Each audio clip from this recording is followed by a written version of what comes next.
Hey guys, this is Alex here, and welcome back to another episode of the Two Dudes Brews and Reviews podcast. On today's episode, we're talking about an album that my co-host recommended to us.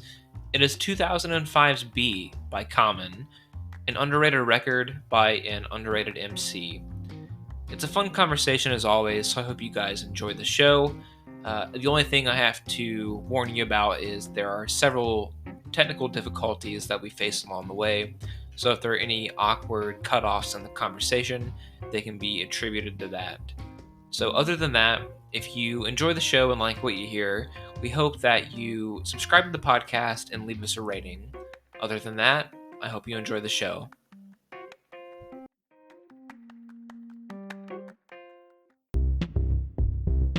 All right, get it. We're live. What's up, dude? How you feeling today? I'm doing good.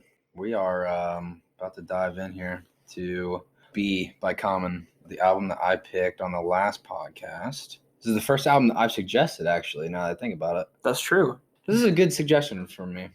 Yeah, I agree. Like, in the grand scheme of hip hop, this album has kind of been like forgotten in a way. Yeah. It's not really looked at as like one of those like classic albums.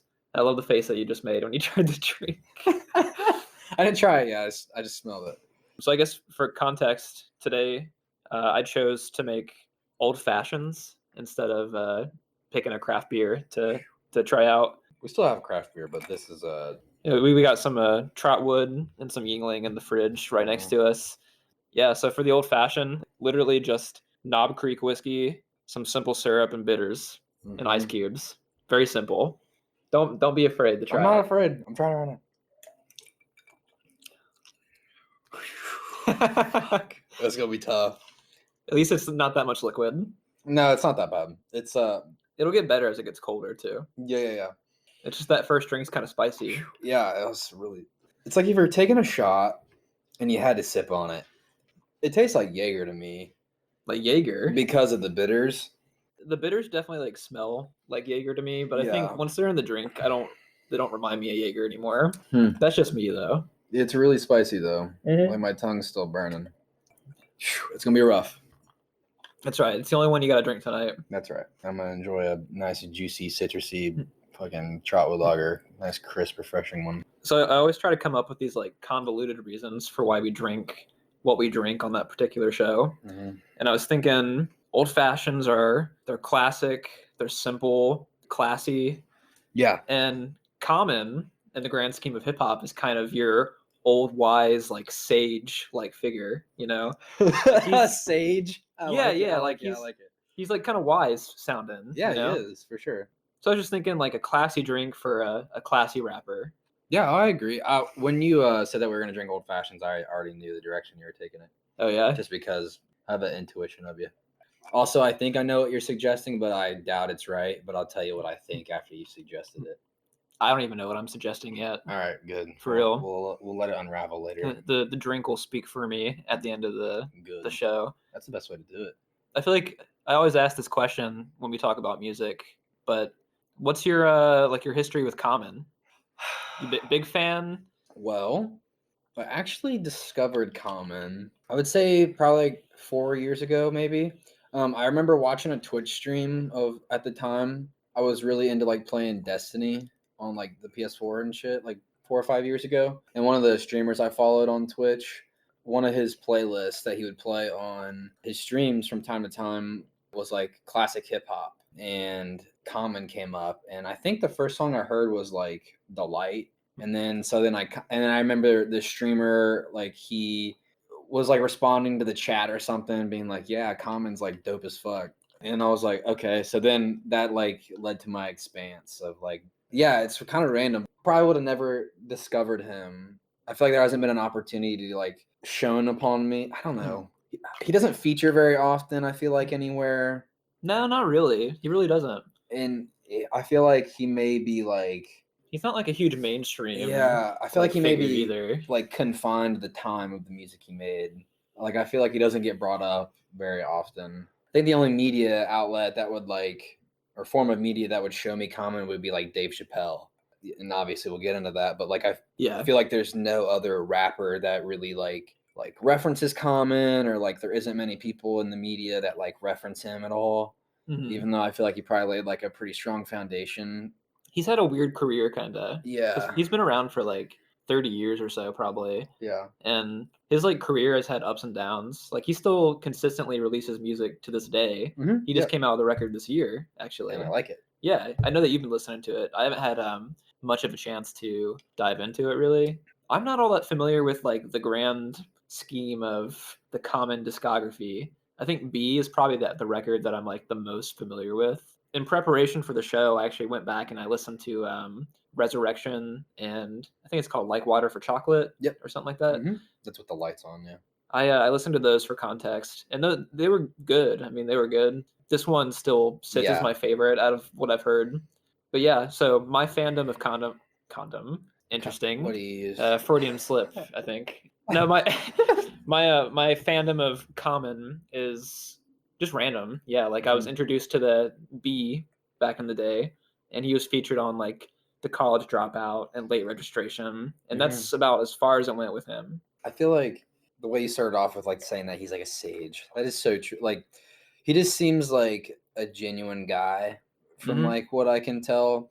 And maybe like one of the reasons I feel like he isn't referenced so much in like pop culture or anything is that maybe like I think he's like pretty heavy on like activism and like community driven, and I feel like he isn't about like it's not about the limelight for him, and I feel like that like shines through on the album a lot too. Yeah, like he doesn't reference like he's not like into here, let's like put like a side by side. We have like Kanye and like most of his discography, like especially like after the College Dropout and into like the late 2010s and stuff, was all about look at me, limelight.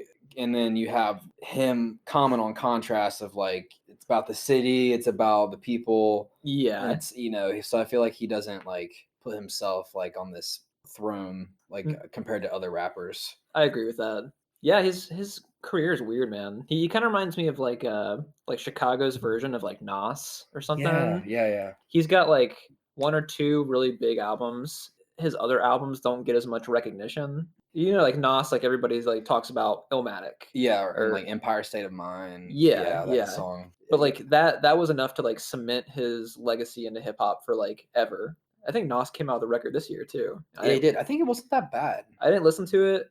He had that one that Kanye produced 2 years ago, which I thought was going to be really good, and then it ended up not really being anything. Yeah, I remember when that came out. I don't think I liked it that much. I thought it was kind of dry.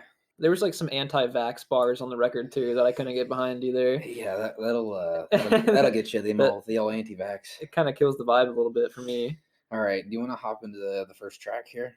I guess we should say, for contextual reasons as well, this record was dropped in 2005. His previous record before this was called Electric Circus, and it was like kind of a commercial and critical flop. So this was kind of like his comeback record. He got Kanye to produce nearly the entire thing. So it gave him like a consistent sound to work with, old school soul, chopped up, that kind of shit. Jazzy. Yeah. Horn heavy. So this is like him returning to his roots, trying to like make a comeback. It was a success. It was successful. I agree.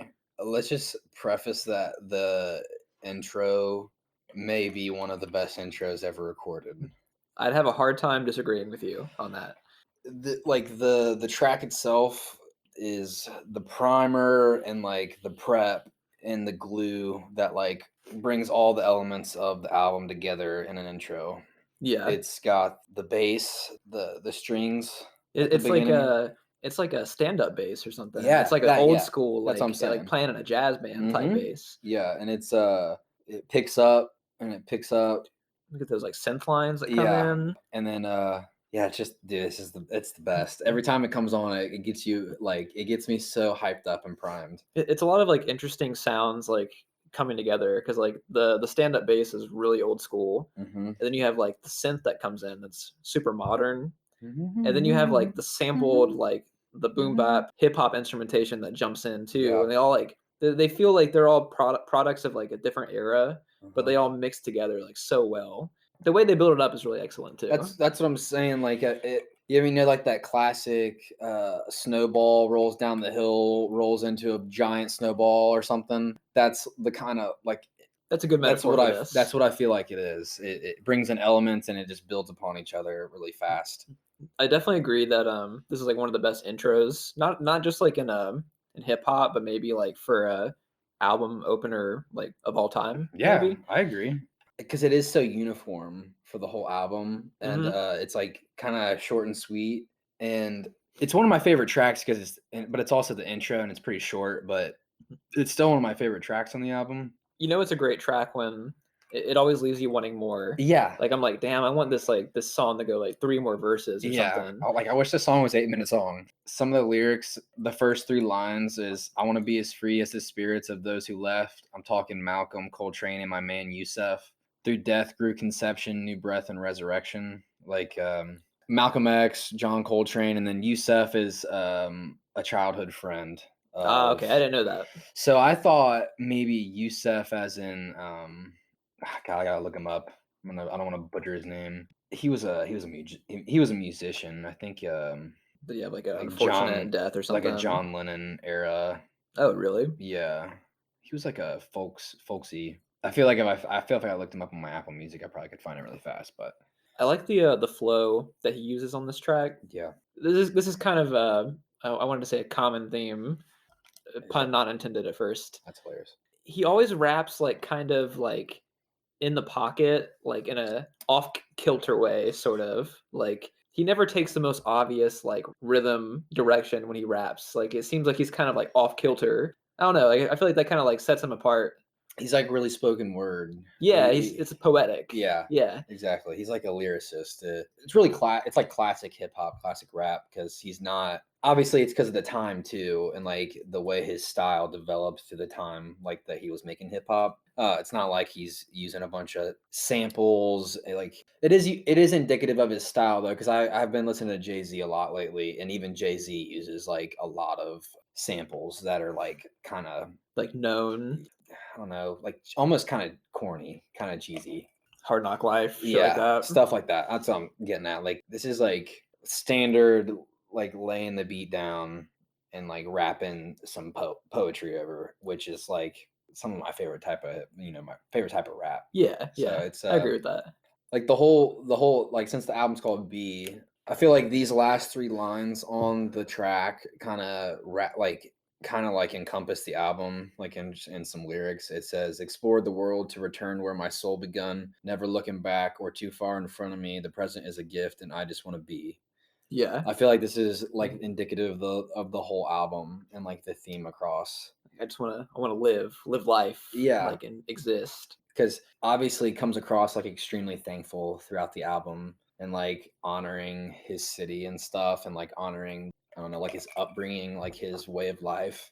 I really love this album for that reason, because it's like even if maybe a track doesn't like stick that well with me, like I can kind of like relate or like have empathy and like try to understand like where he's coming from and like his appreciation for like the life that he's lived. Yeah. I like it a lot. Do That's a good point, man. you have anything else to say about it? It's such a great track. I wish I did, but it's so brief. I don't know. It always leaves me wanting more. Like, Exactly. there's not enough to bite onto here, and not that that's a bad thing. It's only No. the intro. Yeah, that's the thing too. It's the intro. It's like, well, it's just setting you up. Dude, when I was younger and I used to play this album, I would never get past the first track because I would just keep listening to B over and over again. I feel like I've done that before for sure. It's so good. Like I would listen to this and like maybe some of the songs on the back half, but like I had a hard time. I'm just like I want to listen to B again. Yeah, damn it. It's definitely a song you'd like put on all day long type thing. Like when you first hear it for the first time, you're like, damn, like you get, you know what I mean? Like Yeah. when you hear a song and you just like have to wear it out. Yeah, it's definitely one of them songs. This song never gets wore out for me though. Oh, Like, every time it comes on, I'm always happy. I feel like the last few times I've had people over to drink, I'll always play B just at some point in the night. And I'll always go on some tangent about like, yo, listen to the intro to this song, dude. Yeah, it's like, listen to how great this is. The Corner is the next track, and it is I have written down that the song kind of explores what it means to like what it means to like grow up and hang out on like the street and in and around the neighborhood of Chicago. Yeah. Because this album is a reference to Chicago in like the grand scheme of things. Like again, the appreciation of the city, given its faults. When I first hear the song though, it's not something that like Does it not jump out to you? Kind of. it's almost like the sample. I don't know, something about I don't know. It's hard to explain. It's kind of raw. Like Yeah. there's like not a whole lot of It's different instrumentation. this song's kind of unique on the record because Yeah. it's one of like the least soulful tracks. Mhm. It's just like percussion. Yeah, that exactly. It's like a trunk knocking anthem, like I feel like this song could be put in. I don't know. The song gives me Whiplash vibes, oh yeah, like Whiplash drum vibes. I could see that. You Yeah. know what I mean? Like I love that movie too, but just the like you said, the percussion. It is super like gritty. It's pretty raw, like how you said. It's probably I don't know. It's not aggressive, but it probably is the most like hard hitting song, I guess. Yeah, on the album. It definitely sticks out for that reason, and it being like track 2 Yeah, is kind of like I don't want to say it's weird placement, but it's definitely like a contrast pretty heavily with B that we just listened to. It's way different than that. Kanye, he sings the hook on this record. I wish I could give you this feeling. I like it quite a bit. I feel like this song may be the most not melancholic, but it's got some like. Let me just read this real quick. It says, "We're oversaturated, we underrated, we educated.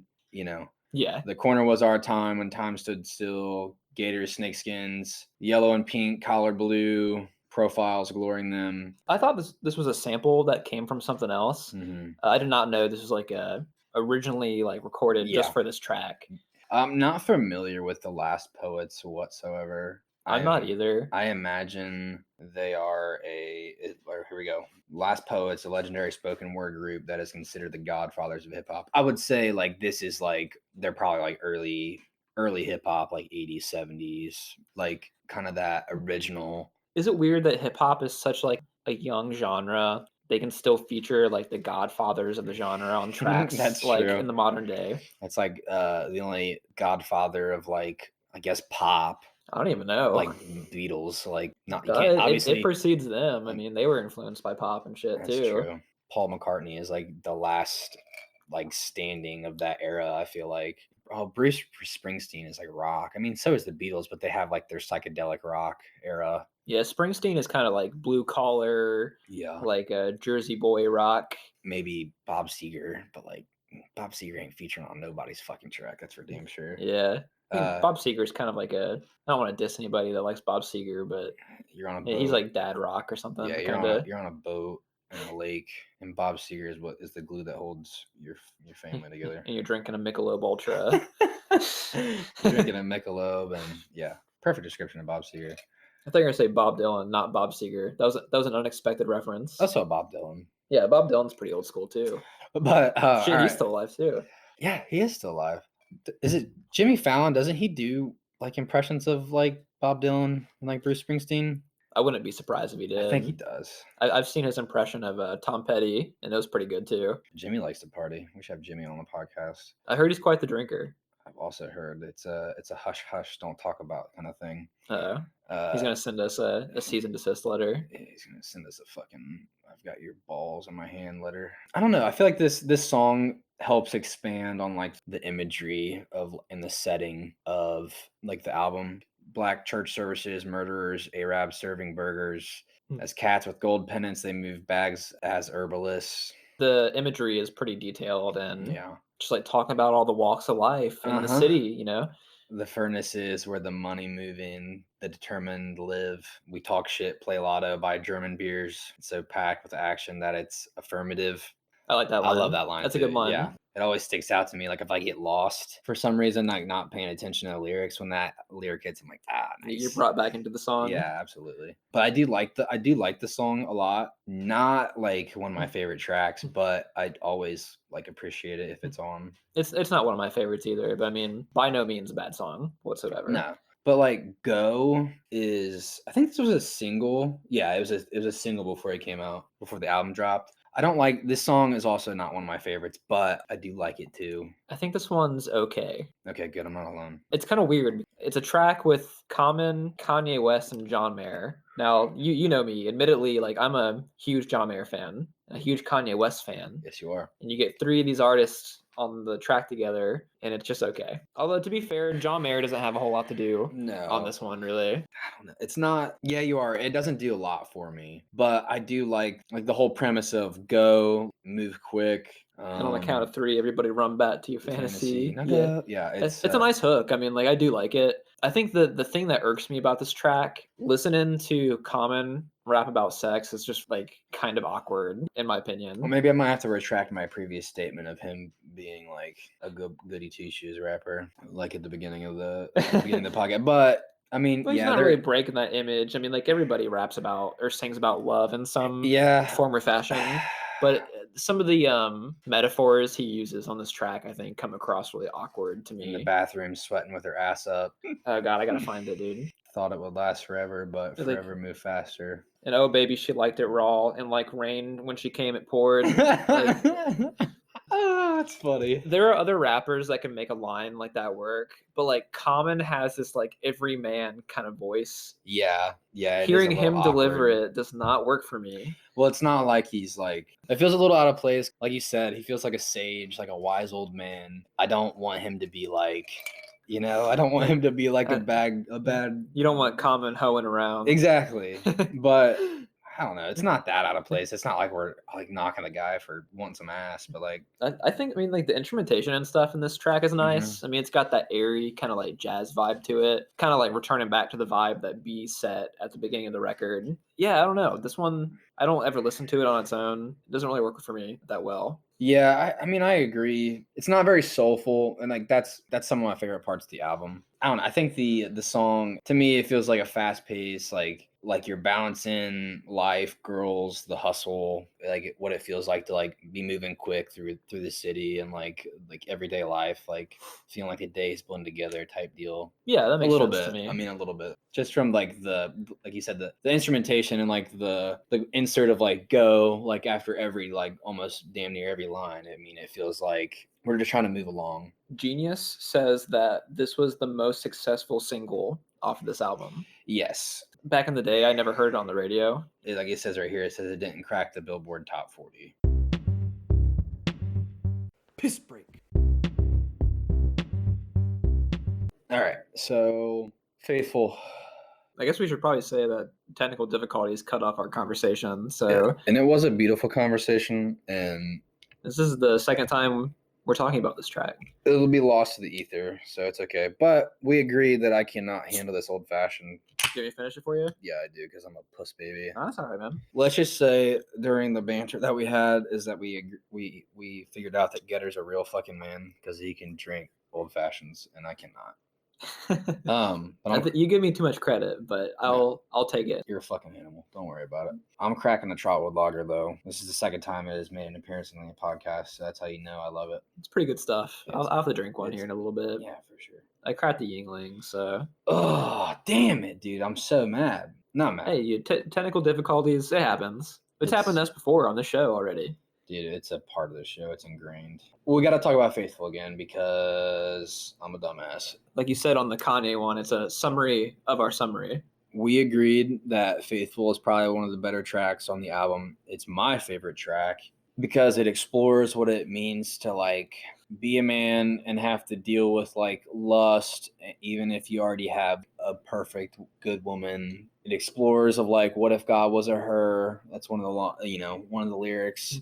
Yeah, I like that hypothetical a lot. Just like when you explore that idea, like in your everyday life, treat everybody with, the same kind of respect. You also mentioned the Kendrick song, What Does a Dollar Cost? Yeah, like that song kind of has a similar narrative because it's like, what if God was like this homeless man asking for $1 and you like rejected him, like basically like spit in his face. Yeah, like so Common's kind of exploring that. This was about a decade before To Pimp a Butterfly. Yeah, it was kind of like a similar narrative to that. So I enjoyed that aspect of it. I think I also said that instrumentally, this is one of like Kanye's best like soul sample flips. Mm-hmm. This is just like indicative of classic Kanye. The classic college dropout era gospel rap samples. Yeah, it's some of my favorite And this wasn't too long after College Dropout Wasn't it came out. 03? Wasn't that 03 or I think that was 04. 04? This was like B was in between College Dropout and Late Registration. I also So, like the Late Registration. I know that's one of your favorites, if not your favorite.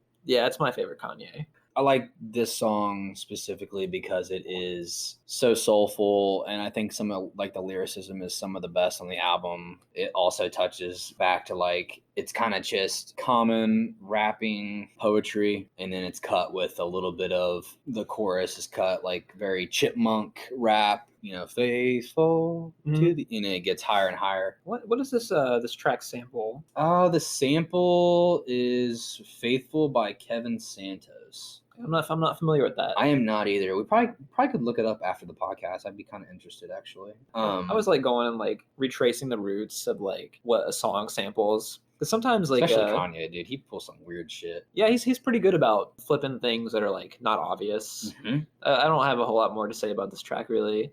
I don't either. Unfortunately, because our conversation was lost, but yeah, it's okay. Shit happens. Lost to ether is fine. Testify. Start me off. So I want to love this song, but there's like an aspect of it that I don't like. And what is that? I don't know if you'll agree with me or not. I might. The fact that the entire sample is built around that woman's vocal. I hate samples like this. I think during the chorus it works really well. Yeah, but when it's on top of the rest, it's really obnoxious. Because you're listening to a verse and you're listening to like her vocals in the background, so it's kind of hard to make out like what Common's saying. Because this song is like kind of a narrative track too. I mean, he's talking about like a courtroom drama. The sample during the verses is kind of distracting. I'm not sure if you agree with that I agree with you, because like when you are listening to the verse, like it's intrusive to the lyrics. And then I mean it works at the end because you're cut straight into the hook, which is "Before you lock my love away," repeated.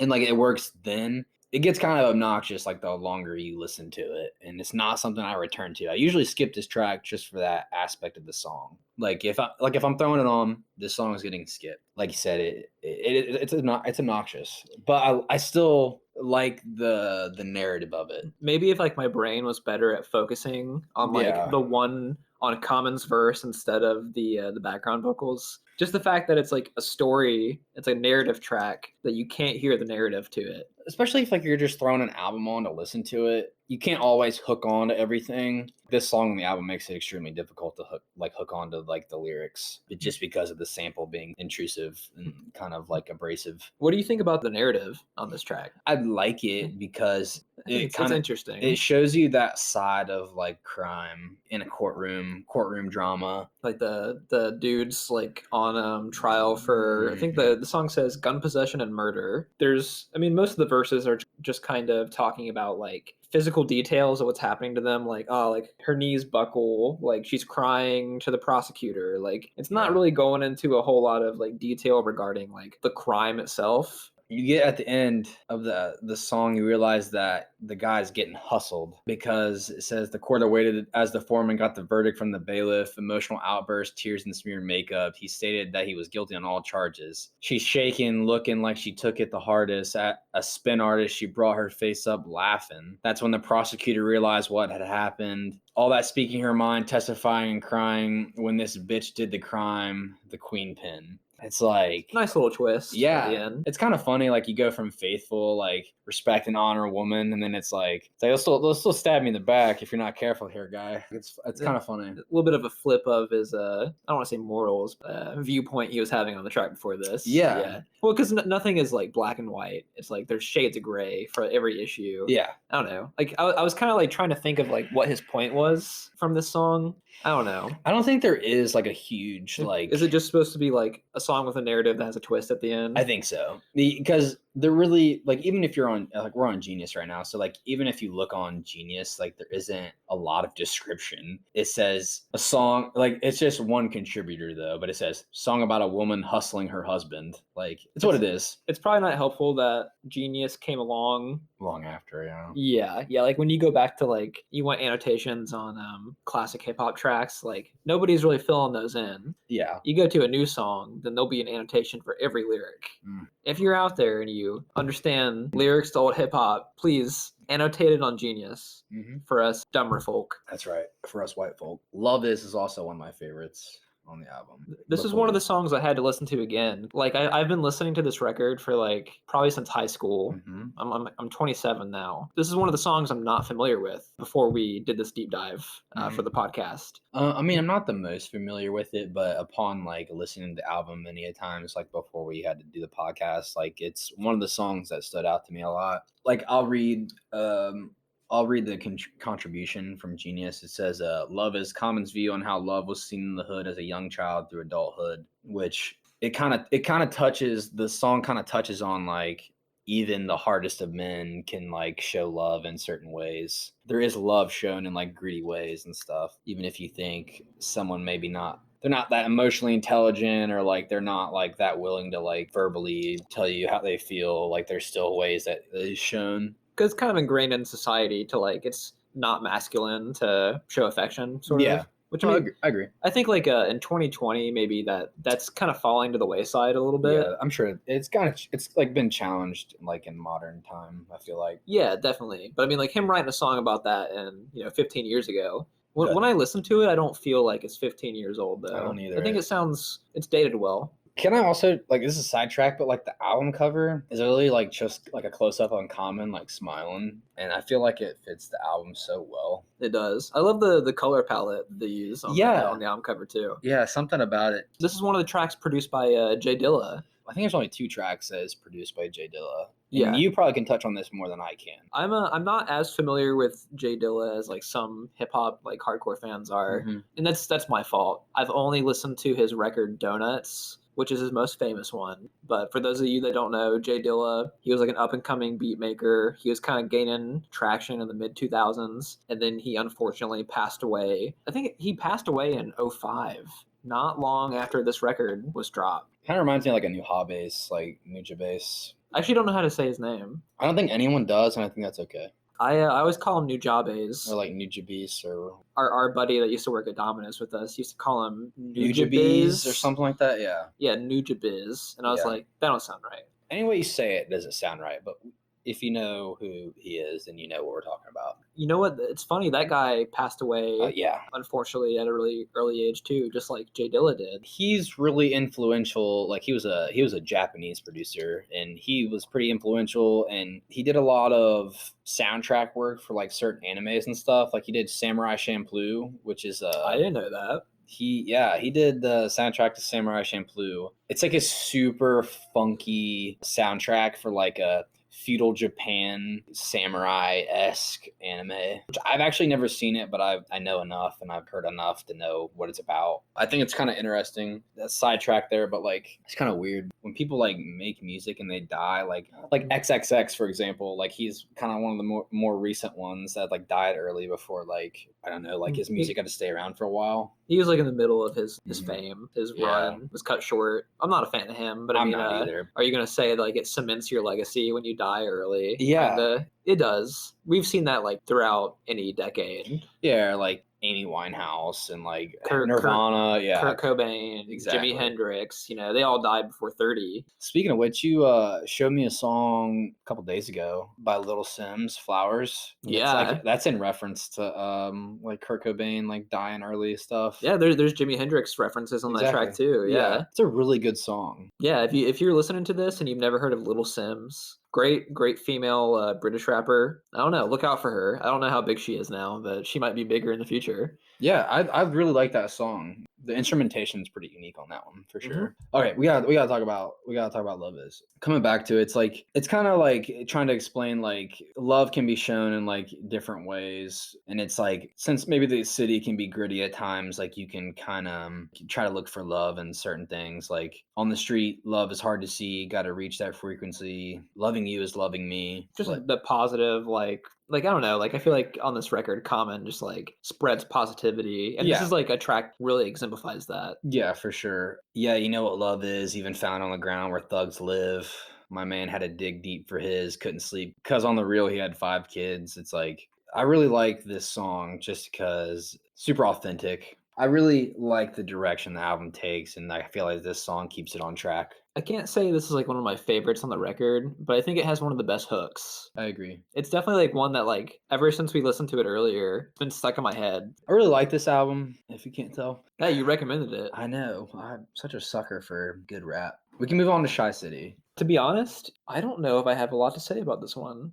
I like a lot of the lyrics on this. I mean, this is another one that's I don't know, it's not really gritty. It's not like aggressive either. I think it's the closest to like the corner that we Yeah. get on the record. Yeah. Like it's the only other like you're right, it's not aggressive, but it's like one of the more upbeat, like anthemic tracks. Yeah, that's a good way to put it. Anthemic. I feel like Common on this album is like, let's make a little reference here. Common is like a golden retriever. Okay, I'm with you. Really nice. Look, nice guy, sweet. But then there are times where he has to fucking stand his ground, and he has Yeah. to be the fucking man. And this is like on one of those tracks where it's Is, like, is this a reference to your dogs? my dog Willow? Yeah, she likes to bark.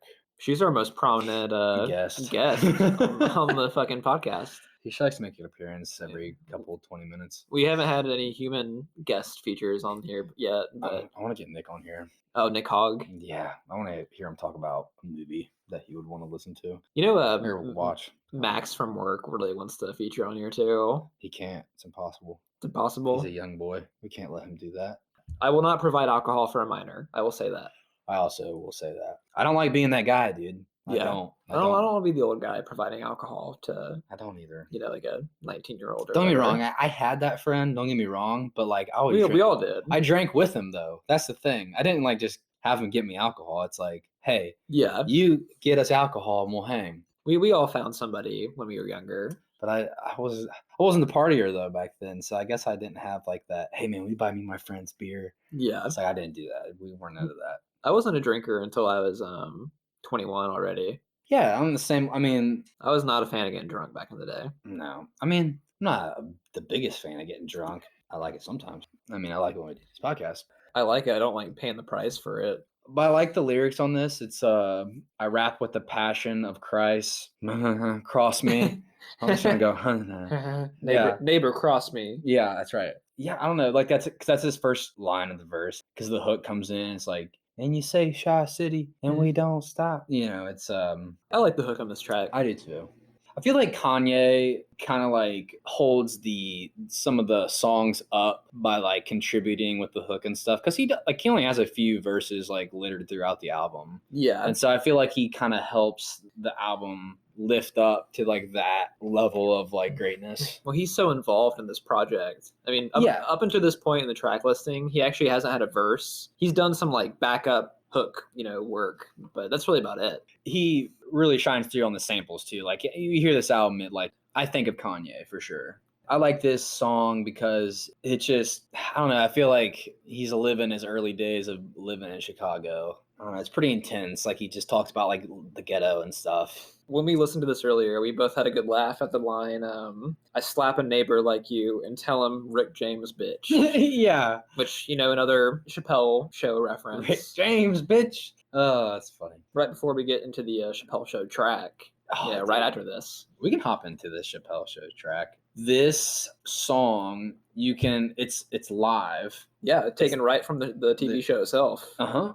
It's at a little bit of a lower quality, obviously, because it's like TV quality Chappelle show live performance. But yeah, it's great. He starts out like tonight's musical guest, two of Chicago's finest MCs. Give it up for Common and Kanye West. It's common sense. I guess that's what, like a thing he used to like call himself back in the day. I think. Like I don't know if like that was his like titular name. Was it like a thing? It was just like a thing he referenced on tracks. Yeah, like like common sense. Or if like it's Kanye, it's Ye or Yeezy, like that, or like J or Jay-Z. I wanted to clarify. Jeezy. Wait, do people call him that? I don't know. What's Jay-Z's nicknames? I don't even remember. Blowfish. Oh, Jigga.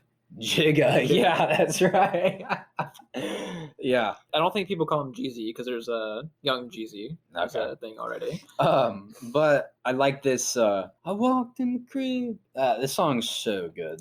The inclusion of a live track on this record, if you were like to listen to it for the first time, it like would probably catch you off guard. But I think if you've heard the original version of this track, this one has a lot more energy. It's like more infectious, in my opinion. I agree, because I feel like it adds like an authenticity to the record, and it adds like a little bit of more character. Feels kind of personal having that random live track in it. I just really like the song, the instrumentation, like that cut, the dun dun dun dun dun dun. Like, yeah, I love that. the synth or keyboard Yeah, loop on this track is really catchy. Yeah, I'm all for having like a live track on your record. I mean, it can backfire on you sometimes. Like think about another Kendrick reference, like the live version of "I" on "To Pimp a Butterfly."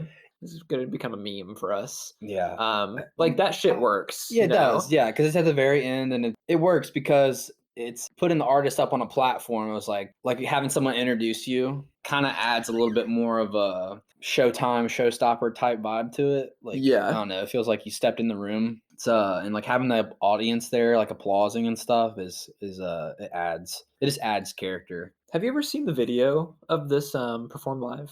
Like I have- like from this performance in particular? I have not. Neither have I. We probably will have to look it up. That's gonna be our homework tonight. They took the Chappelle Show off of Netflix recently, didn't they? Yeah, at Dave Chappelle's request, I think. Probably wasn't getting paid. You know, he's always been one to like stand up against, big corporate media. Yeah, I love like the refreshing mindset that Dave like has brought into like at least pop culture. I mean, Yeah. pop culture is like kind of broad with all the different like social media and like what you follow. Here's an example. Like my girlfriend, she's all about Minecraft and I thought you were gonna fucking say TikTok. Well, and TikTok. and TikTok, and like she's a little bit removed from like Dave Chappelle and his like impact on, she probably doesn't even know like what he did like to like step away. Yeah. Remember he went on Oprah and she's like, what, stepping away from the money and like what that meant to step away from the money to like stay true to yourself. Like, Yeah. the balls that had, like, they don't get that. I can't remember the details of why he left the Chappelle Show. Wasn't it like they asked him to like? They were asking him to do stuff that was like super degrading. Yeah, like put on like women's clothing type shit. And there were things, he doesn't talk about it a lot, but he said like one of the producers like laughed at a joke. That part of the skit wasn't intended to be funny. And it probably had like racial exactly. intentions or something. Exactly. And so, because he pushed that boundary through the show of like, obviously comedy does that all the time, but it was pushing the boundary of like what's acceptable to be hilarious, of like when it comes to like racial, is it funny or is it degrading? And that's why he stepped away, because he was like, I got to figure this shit out. I don't forget what it was. It's like 50 million. Is that what he walked away from? I think the number was like 50 million, which is a lot of fucking money. I think he's doing all right though. No, he's doing just fine. He stepped away and he moved to a hippie town in Ohio, Yellow Springs. Exactly. Now he's got famous people coming to him to, do shit. Dave Letterman was in Yellow Springs like a couple months ago. I was gonna say I watched that, My Next Guest, and I thought Dave just stays so authentic to himself. And yeah, I don't know. It's good to see. Like, I respect that. It's really good to see that. And some of those attributes are kind of like shown from Common on this record. I was going to say, exactly. He just like expresses, like his beliefs and morals like pretty clearly in a vague, not a vague way, a simple way, down to earth. Yeah, that's what I want out of like my entertainers. That's what I want. Sometimes, I mean, yeah, me too. Sometimes, but I can get down with a little bit of decrypting, some shit. But... I mean, I just know that like over the long term, the people and like the entertainers and like the things that I grab onto are always the most authentic and like more down to earth. Like, piss break. God damn. All right. We got cut off again, but we were talking about real people. Did Anchor change their like maybe their memory limitations or something? It says you can only fuck. Usually, it used to be an hour. We used to record on the app on my iPad, and now I'm on a laptop, And We're it's limited. 30 minutes in a web browser, so we'll have to keep that in mind from going forward. Dude, all our good tangents are getting cut off. I'm pissed. Fuck. All right. Everybody just missed my rant about J. Cole. Dude. Which I don't even remember why we started talking about J. Cole. Fuck. All right. Let's just tell them why you fucking hate J. Cole. You don't hate J. Cole. You hate the fandom. Tell them why you hate the fandom. I like J. Cole, but why we start talking about him? I don't even remember. You know what? It's okay. It'll be another. It's just practice, okay? We'll worry about it next time. Yeah. I ain't got to repeat myself. It's all right. We got the A. Everybody missed my tangent on J. Cole, but you know what? If you were here, you heard it. That's AKA right. one man heard my rant. Hey, I know that's all that matters, okay? That's what matters to me, okay? You I'm were the only one curious, and I gave you an answer. You gave me a good answer, okay? I don't think I can ever replicate that answer as good as I just did. I agree. 30 minutes, keep that in mind.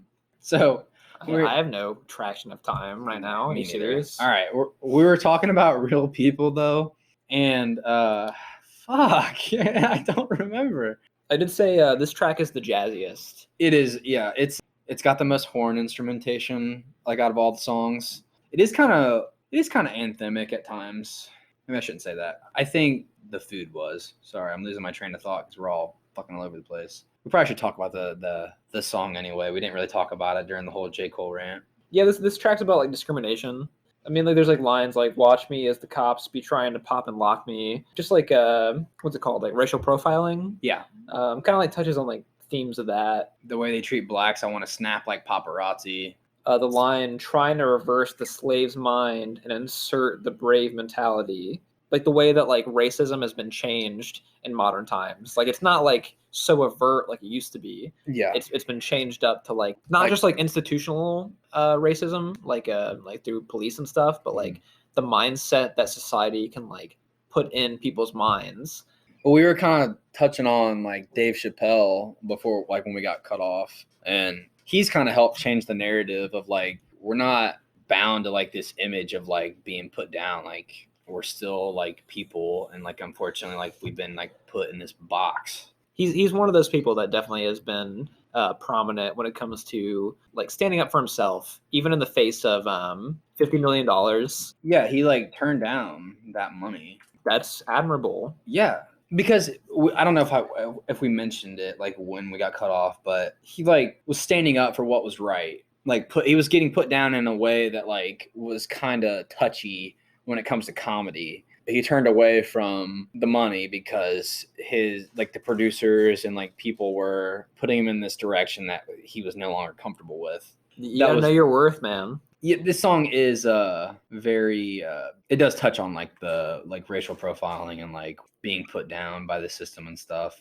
I like this track. It's not one of my favorites. I know earlier I said I hate introducing tracks and saying this one's not one of my favorites. Yeah. It's not though. It's fine. It's good. I think the jazzy aspect of it actually makes it stand out among the other tracks. The instrumentation stands out the most. Yeah, it is probably the best example of like jazzy instrumentation that we see on this record. Other than that though, I don't know, man. I don't know how many thoughts I have on it. Let's just hop into They Say because this is a good one. Yeah, so to counterpoint what I was just saying, this is one of my favorite tracks on the album. There you go. This actually is. Tell me why I get her. If you don't include the intro, I think this is probably my favorite like fleshed out song. Yeah, like John Legend leads it. There's a lot of things to love about this song. Yeah, I think so too. The instrumentation, it's like got this like airy kind of R&B vibe to it.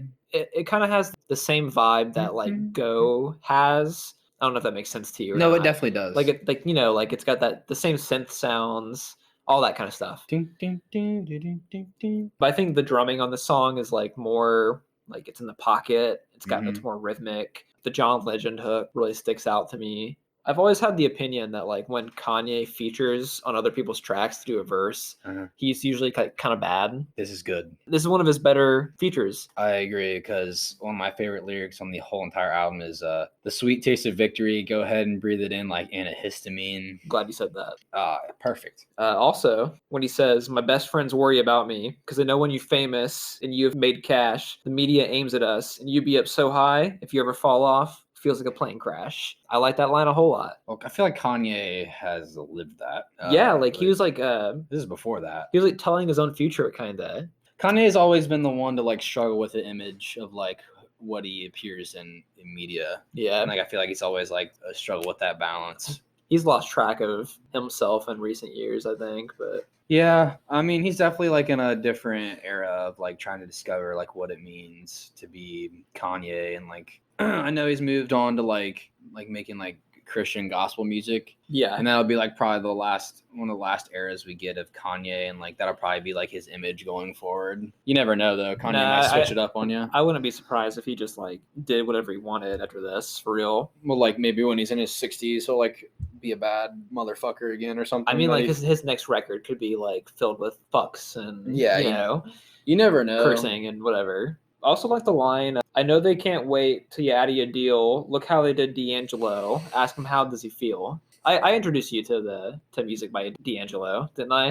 I believe so. Yeah, because at the time in 05, like D'Angelo was kind of like an up and coming R&B artist, like in the 90s and like early 2000s. They made him do this video. He appeared in the video nude, and it apparently led to like substance abuse problems for him that prolonged a 14-year gap between his studio albums. Oh, Jesus Christ. Yeah, like he was like, you know, in trouble with the law, gaining a lot of weight, like drugs, alcohol, rehab, the type of shit. Then he came back and he had a great record in 2014. Well, It's the one you've heard. We'll put it on after the podcast. We have a lot to listen to after the podcast. Some of the lyrics in this are a lot of references to like the pop culture of the time. Also, like 05. Here, I'll just tell you.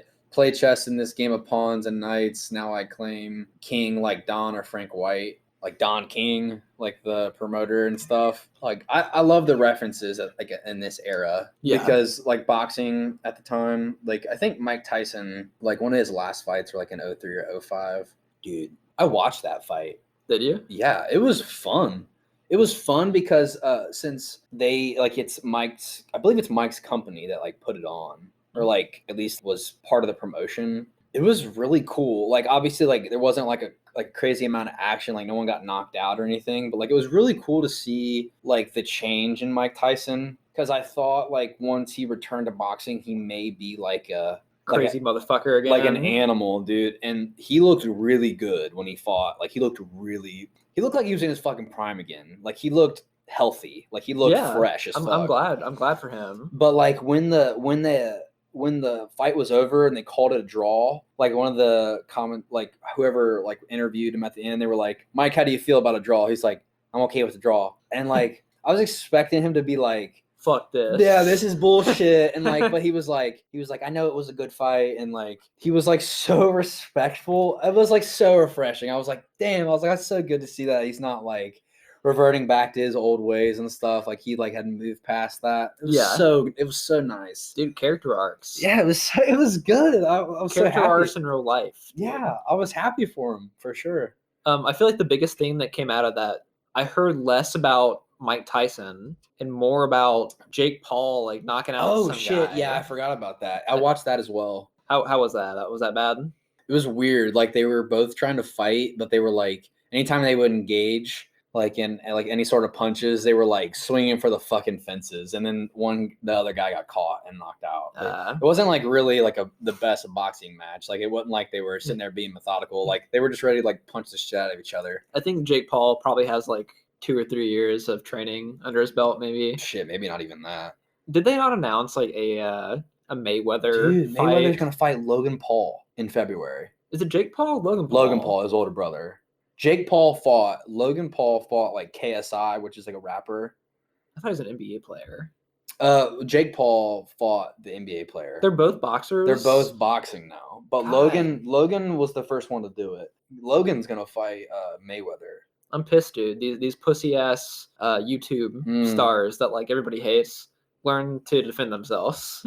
Logan is not that bad. I do not follow that like side of YouTube or anything. Neither do I. Just know everybody hates them. But I think most people hate him. But they're from Ohio. They're like, are they from like Cuyahoga or I think that area? Something like that. They were both like wrestlers in high school and stuff, so they have like that kind of background. Shit, let's go to. We keep going off track, dude. It's okay. We can finish off with "It's Your World" though, because we have about 15 minutes for this recording. Cuts off our beautiful conversation again. Yeah. What do you think about this track? I really love the outro. It's it doesn't hit as hard as B, obviously, because it's not the intro. I really like the way it ends and just like tying up of like obviously the title, It's Your World, like the world is your oyster kind of deal. It goes in with like the theme of be what you want to be, like all that shit. The verses on this track are pretty good. They're pretty long too. I mean, they're probably like some of the longest verses on the album. One of my favorites is Man to Man. I'm good working with my hands. My generation never understood working for the man. Kind of tying back into like the ghetto and like questioning authority and the hustle. shit like that. Yeah, I love. Yeah, there's a lot because the second verse is really fucking long. The instrumentation is a lot softer. It's subdued on this track, yeah, for sure. It's I don't know if that's because like J-Dilla produced it, because like some of the Kanye cuts are a little bit more like flashy, like kind of in your face with like the instrumentation.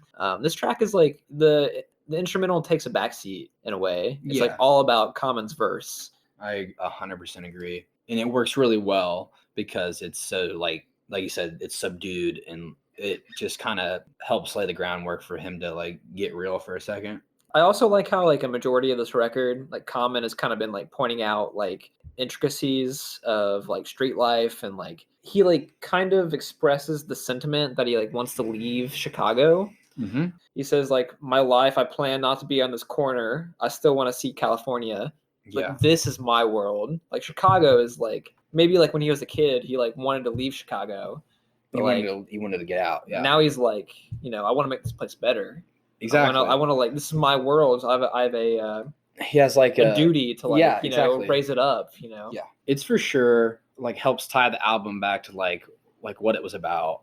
That's one of the reasons I love the album so much it's because I feel like you get Common's mindset of like how he wants to live and like kind of how he wants to like honor his legacy or like his city and like show that the world that it's not that bad. I mean, even to this day, I feel like people think Chicago is just like a war zone or something. Yeah, it's like you can't help that place.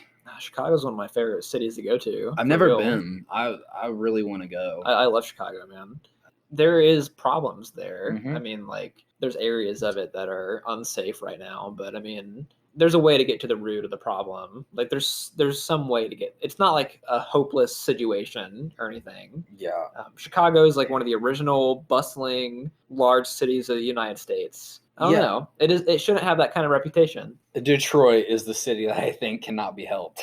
Well, maybe not. I don't know. I don't like to have a hopeless mindset. No, I don't either. But Detroit definitely has an uphill battle. I mean, I've been through Detroit, like I've traveled through it and stuff, and there's so many abandoned buildings like lining like the highway and stuff. That's what I've heard. Crazy. I remember because we were going like to a paintball tournament. It was one of my first paintball tournaments I went to, and I remember just being like, "Holy shit!" Like I get it now. Obviously, that's because automotive, put jobs to China and stuff, and like that's why the city fell apart. And I didn't live through that era of like when Chicago like basically collapsed in on itself. But one of my favorite rappers, Danny Brown, is from Detroit, and like he like a lot of his like records kind of explain like life there. It's interesting, man. I mean, it's like a Eminem. I mean, he's probably the biggest example of success. Mm-hmm. Big Sean, they're both out of Detroit or like the Detroit area. Mm-hmm. But yeah, no city is hopeless. It's, I don't know. It's a government bureaucracy type of thing. We got shitty leaders in this country. Dude, I hope it's not that way forever, but it may be. You never know. It's a process, man. You know.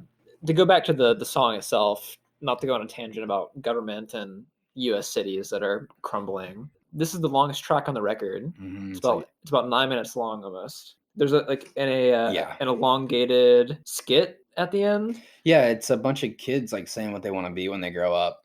Yeah, I think there's like the potential for this to be like horribly corny, but it works. But the fact that it's like Common makes this shit work. Yeah, he does.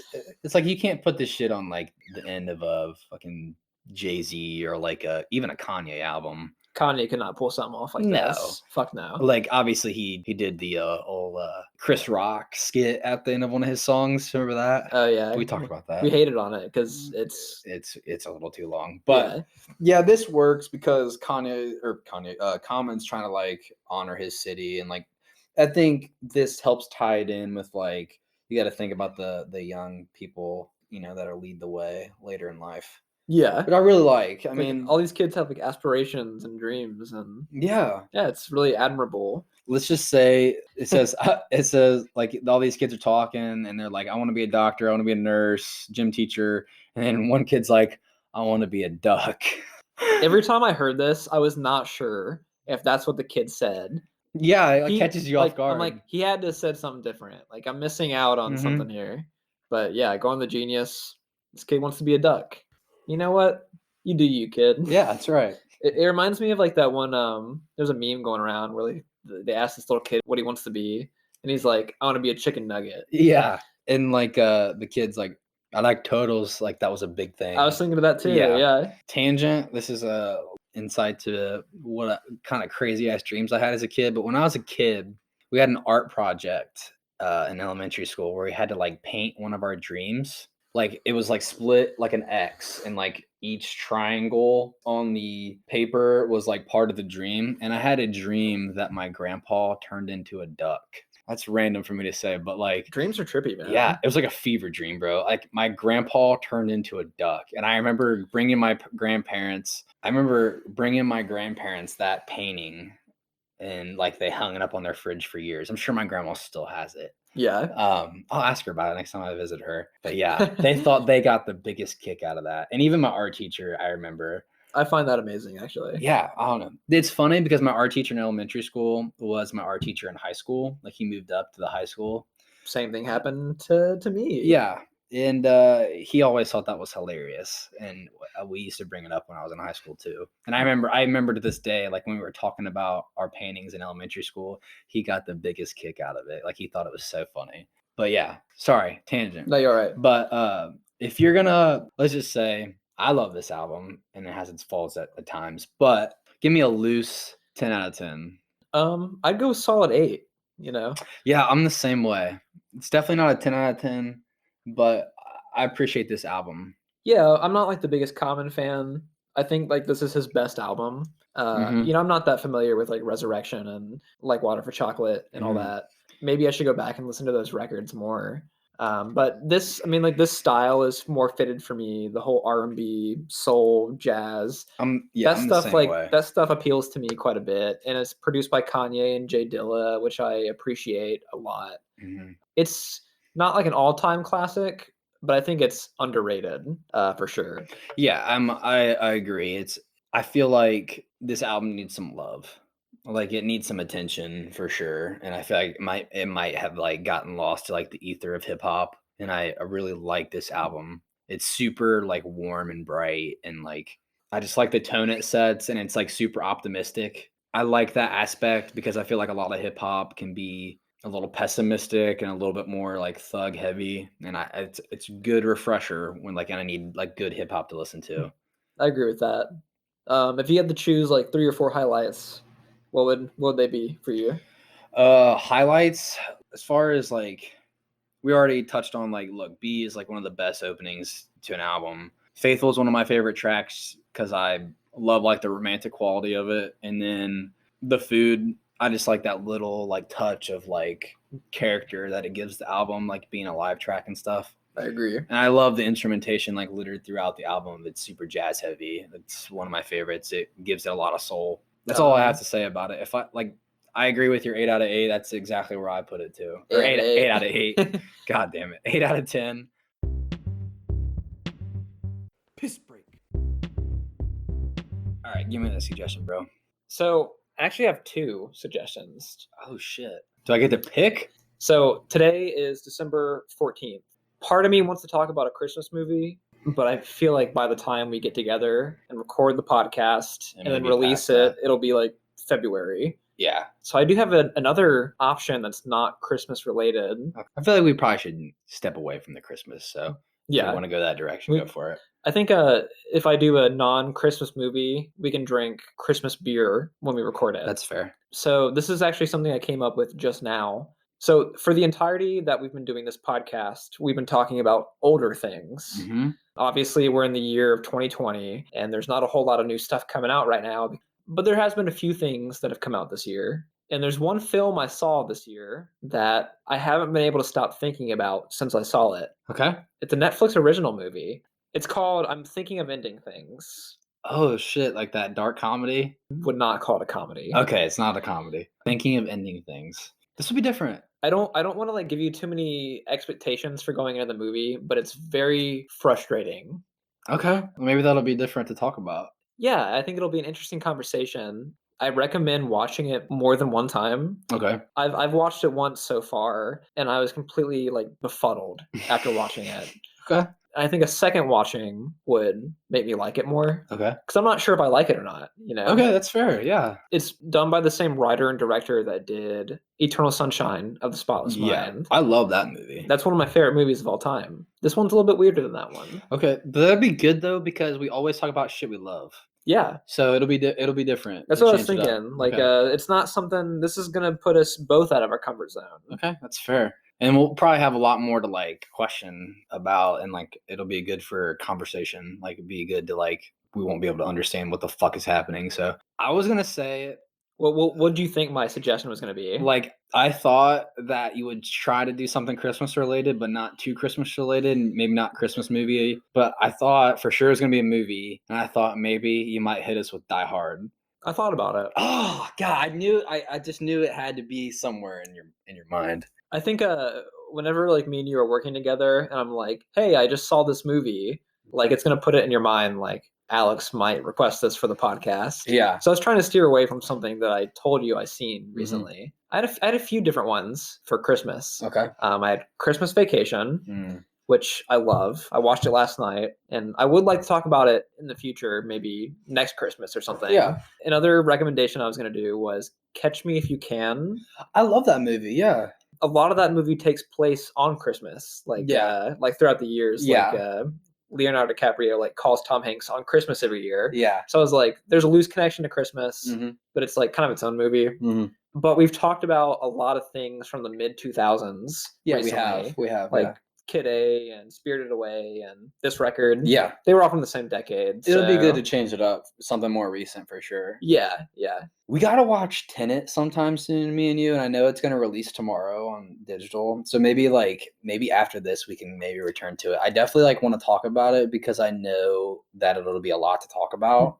That can be like a mutual recommendation. For sure. And I maybe after the next one, we might both have to agree to watch it, and I may just end up using my suggestion for it because we both haven't seen it, and I know we both want to see it. We both wanted to see it when it came out. And we both like Christopher Nolan, so it'll be something I'm looking forward to as well. Yeah. But I hope you don't hate me for this movie, no, though. I like different shit though. Like I like you're giving me that face, but this is a different movie. But do you know the movie Stranger Than Fiction with Will Ferrell? Yeah. I like weird shit. Okay, that's a little bit of a weird. It's not really that pessimistic of a movie, and I like Eternal Sunshine. This movie is 1,000 times weirder than fucking Stranger Than Fiction. Okay. I'll tell you that. I'll do my best to. I'll tell you what. I'll watch it and then I'll watch it again with notes. Watch it and then like look it up on Google. Yeah, and like then YouTube videos read, and read shit. fan theories about what it's about, and then Alright. watch it again. All right, that's fair. It's that kind of movie. You gotta do homework to Oh fuck. understand it. It's an interesting movie. All right, that's fair. All right, Getter. Let's wrap it up. All right, man. We'll catch you later, guys. We appreciate you listening. Adios.